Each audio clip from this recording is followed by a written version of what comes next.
반갑습니다. 주식탐구생활 천재인입니다. 이 영상을 녹화하는 날짜는 2022년 9월 17일 토요일자고요. 이번 시간에는 EU가 강제노동 금지법을 추진한다는 소식이 있었는데요. 그에 따른 반사의 기대주에 대해서 생각해보는 시간을 갖도록 하겠습니다. 먼저 시황을 좀 살펴보면 이미 시장에 다 알려진 내용이지만 한 번 더 짚고 생각을 해보죠. 8월 미국의 CPI가 0.1% 증가하면서 시장의 전망치를 웃돌았다. 이게 이제 공포의 시작점이 됐던 거고, 그 중에서도 근원 물가가 6.3% 상승하면서 시장이 크게 쇼크를 먹었습니다. 주요 항목을 보게 되면 지난달에 0.3% 증가였었는데 이번에는 0.6% 증가가 나왔어요. 이 근원 물가가 2배나 상승했기 때문에 시장의 기대치가 완전히 무너져 버린 거죠. 신차 같은 경우도 0.6에서 0.8로 증가했고, 주거비용이 특히 0.5에서 0.7로 증가하면서 주택 가격이 꺾이지 않나 이런 기대감이 있었는데 그 기대감을 완전히 무산시켜 버렸습니다. 교통비도 마이너스 0.5에서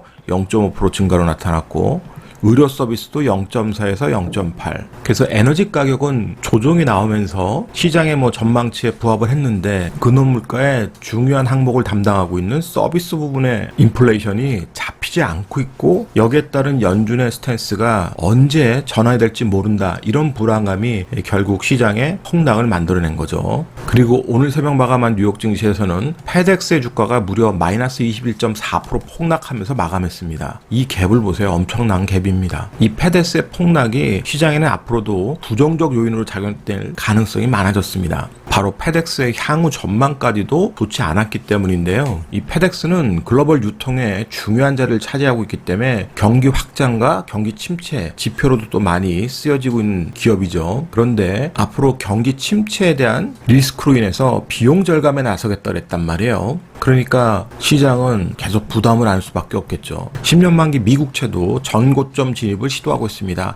자, 3.2% 넘기면 위험하다 그랬는데 결국 이 자리를 넘고 전고점까지 왔습니다. 다음 주에 FOMC 회의가 열리고 과연 금리가 어느 선에서 결정될지 모르지만 시장의 전망치 0.75 정도에서 결정된다고 해도 인플레이션 타겟팅까지 계속해서 고금리를 유지하겠다고 했기 때문에 그 부담이 계속 시장을 압박할 요인으로 작용할 겁니다. 자, 나스닥 지수 8월 CPI 발표 이후에 지속적으로 지금 떨어지고 있죠. 그러니까 반등에도 떨어지고 결국 11,000을 확인하는 작업 이후에 반등에도 또 떨어지고 이럴 거란 말이에요. 그러니까 시장이 상승으로 전환될 수 있는 모멘텀이 없다라고 계속 설명을 드렸습니다. 우리가 공격적이고 자신감을 갖고 투자할 수 있는 시기는 결국 연준의 스탠스 변화와 공급망 변화, 이런 것들이 나타나지 않는 이상은 다 기술적 반등 수준이기 때문에 거기에 맞출 수밖에 없어요. 우리 시장 같은 경우는 원화가 1,400원대 진입을 코앞에 두고 정부가 일단 구두 개입을 했습니다. 그래서 조정이 좀 나왔는데, 이렇게 원화가 약세가 계속 지속되는 확대 구간 속에서는 수급 부담을 계속 안을 수밖에 없잖아요. 그리고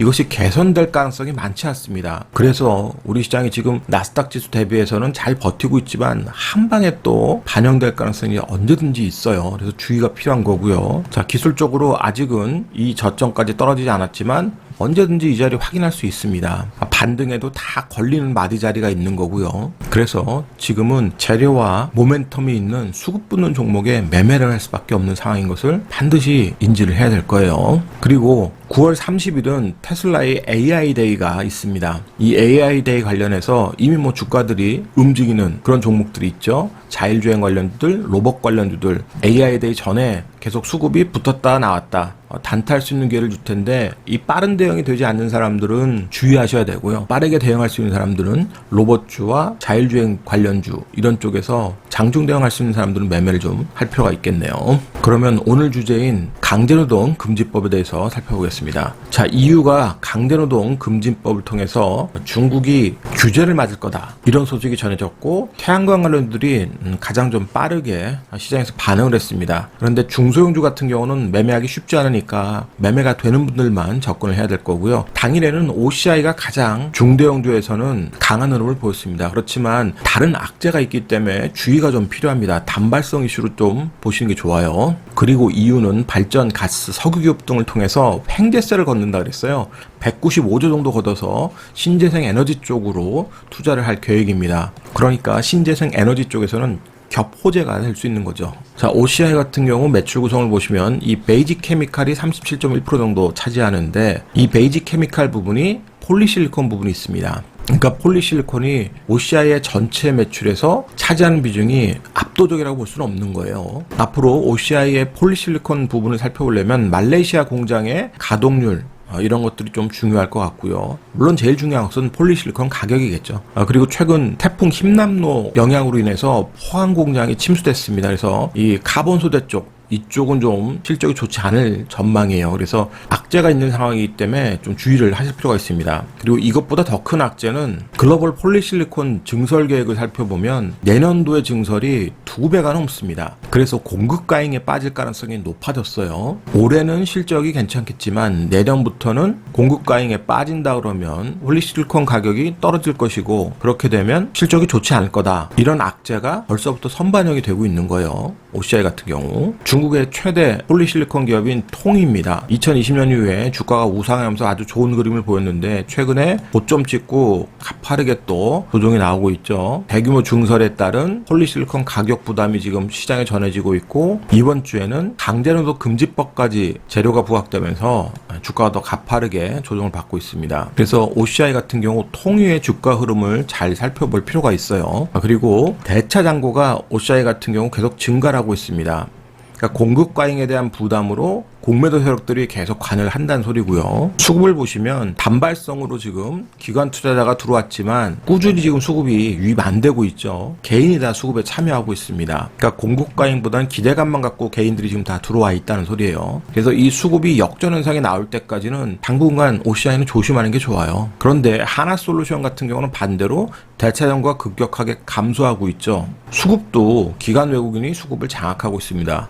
물론 금요일장에는 지금 쌍끌이 매도 나오면서 차익 실현에 들어갔어요. 그러니까 차익 실현이 꾸준히 나오면 주가는 좀 눌림목이 깊어질 수 있는데 그래도 기술적 눌림목 자리에서 한 번씩 반등을 해줄 겁니다. 그걸 노리는 게 좋다는 거예요. 현대에너지 솔루션 같은 경우는 외국인이 팔면 기관이 받고 기관이 팔면 외국인이 받는 아주 좋은 수급 흐름을 계속 유지를 하고 있습니다. 그래서 현대에너지 솔루션이 이런 수급 속에서 눌림목이 깊어지면 그런 자리들에서 매매할 기회를 찾는 게 OCI를 지금 매매하는 것보다는 훨씬 더 유리할 수 있습니다. 그럼 차트를 통해서 주가의 위치와 전략을 생각해보죠. OCI 최근 흐름인데 주가가 목요일장 크게 떴습니다. 그런데 하루 만에 8.3% 급락에 나오면서 되돌리려고 하고 있어요. 그러니까 단기성 이슈로 급등했지만 수급이 안 받쳐주니까 하루 만에 이렇게 또 급락이 나왔습니다. 그나마 여전히 일단 박스권을 유지하고 있다는 게 좀 다행스러운데 차트를 좀 좁혀보면 헤드앤숄더형이잖아요. 2020년부터 급등했던 주가가 어깨가 낮은 상태에서 조정이 나오고 있습니다. 그러니까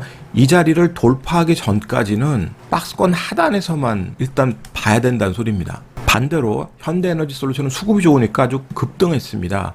원체 지금 이격도 벌어지고 주가가 급등했기 때문에 차익 실현이 나오면 급하게 조정 나올 수 있어요. 그러면 이 7만 원대까지도 얼마든지 조정이 나올 수 있습니다. 근데 이 7만 원대 정도 조정이 나오면 일단은 기술적 반등했다 빠져도 빠질 거예요. 그러니까 기술적 반등할 수 있는 구간에서만 대응하고 이 자리가 깨지면 밑에 자리로 또 떨어지겠죠.